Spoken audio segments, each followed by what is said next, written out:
Nah, kalau anda paham bacaan solat, kerjakan dengan benar. Kata Al-Quran, lihat. Innas solat, sungguh solat yang semacam ni, yang dipahami bacaannya, dimengerti gerakannya, tanha anil fahsya'i wal munkar. Bersabarlah anda dalam meningkatkan amal soleh. Karena amal soleh itu yang bisa menjaga anda dari maksiat di masa itu. Karena itu Allah memberikan rahasia dalam Al-Quran. Kalau anda terbiasa menunaikan amal soleh ibadah, maka amal itu akan menjaga anda dari sumber keburukan-keburukan. Yang paling utama, saya hendak wasiatkan, tolonglah jaga solat dalam kehidupan kita. Karena solat itu ibadah yang paling penting, menjaga kita dari maksiat dan menjadi amal pertama yang dihisab oleh Allah untuk mengantarkan kita ke surga. Quran surah ke-29 ayat ke-45. Perhatikan kalimat Qurannya. Utlu ma uhiya ilaika minal kitab wa aqimis salat. Pelajari cara-cara solat, pelajari makna-makna solat. Awas ya, mohon maaf ya, karena kata Al-Quran diisyaratkan ada tu orang banyak solat tapi dia tak nak faham makna solat. Sila, coba dicek ya. Kata Quran, banyak orang mengerjakan solat tapi tidak paham, tidak mengerti apa yang ia baca dan ia kerjakan dalam solatnya. Sila cek. Abu Daud nomor hadis 666. Kata Nabi, saat seseorang bertakbir Allahu Akbar, maka setan akan bercakap pada mindai. Kata setan, uzkur kada, ingat ni, ingat ni, ingat ni. Maka anda, kata Nabi, akan mengingat apa yang tidak ingin anda ingat. Ya, saya bagi rahasia ya di antara kita.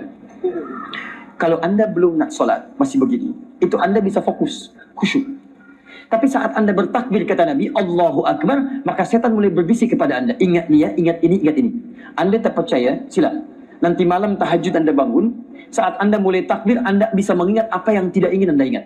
Bahkan kuliah kita sekarang pun akan anda ingat. Tadi kata Ustaz Adi, anda akan mengingat ini. Itu setan, bukan saya itu. Setan. Tak percaya sila, anda asal Allahu Akbar, jemuran ni belum diangkat. Allahu Akbar, kunci mobil ada di mana? Allahu Akbar, handphone ni belum dijawab. Muncul semua. Bahkan kata Nabi, belum selesai hadisnya. Hatta la yash'ural musalli kam raka'atan yusalli. Sampai ada orang solat, dia tak sadar berapa rakaat sedang menunaikan solatnya. Dia tak sadar berapa rakaat sedang menunaikan solatnya. Maaf, subuh tu berapa rakaat? 2 rakaat. Ada orang solat subuh tak sadar 2 rakaat. Masya Allah, sampai 3 rakaat dia kerjakan. Bangun, berapa rakaat saya ni sekarang? Ada.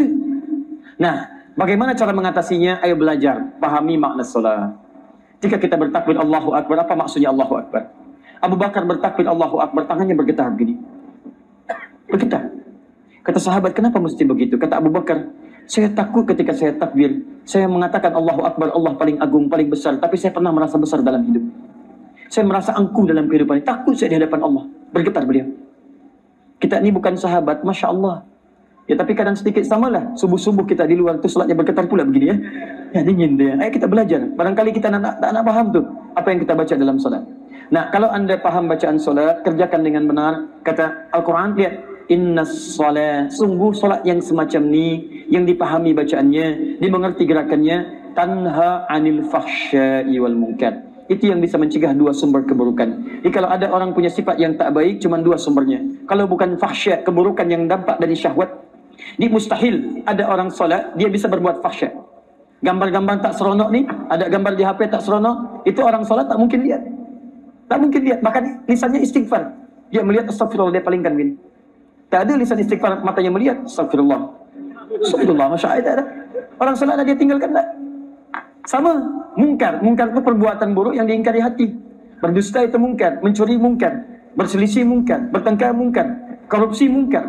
Jadi mustahil ada orang salat berbuat mungkar. Anda ni lepas ni pergi misalnya besok ni ke kantor, ada orang sodorkan proyek yang tidak baik. Ya, perbuatan mungkar. Cik, tanda tangan ni, cik bisa dapatkan nanti, inilah segini-segini. Ya, 30 juta ringgit, Masya Allah. Tawarkan ini. Saya nak maulah. Kenapa? Tangan ini dipakai tahiyat. Awak malu tangan dipakai tahiyat dibuat maksiat.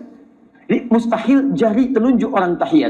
Asyhadu an la ilaha illallah. Mustahil jemari orang tahiyat bisa dipakai maksiat. Awak tak maulah. Malu sama Allah. Telunjuk tahiyat tak mau dipakai untuk maksiat. Awak naikkanlah 1 miliar ringgit. 1 miliar ringgit. Masya Allah. Sebentarlah, awak istikharah dulu. Istikharah. Tidak. Ya, tidak, tak ada istikharah, tak ada apapun, dia tinggalkan ni maksiat. Sudah selesai. Jadi kalau kita dekat dengan Allah, solat kita baik, kita akan dijaga dari perbuatan semacam itu. Sekalipun nanti kita akan hidup di akhir masa, insya-Allah semua hal itu membuat kita teguh dalam ibadah, dikuatkan oleh Allah Subhanahu wa taala. Itulah di antara cabaran-cabaran umat di akhir zaman. Sebagian barangkali tampak kita rasakan, solusinya sudah kita hadirkan, dan di akhir nanti kita bermohon pada Allah Subhanahu wa taala. Semoga dengan itu semua kita disiapkan oleh Allah untuk menjadi umat yang terbaik, bisa mengatasi semua cabaran ini, dan kita kembali kepada Allah dalam keadaan yang paling mulia insya-Allah.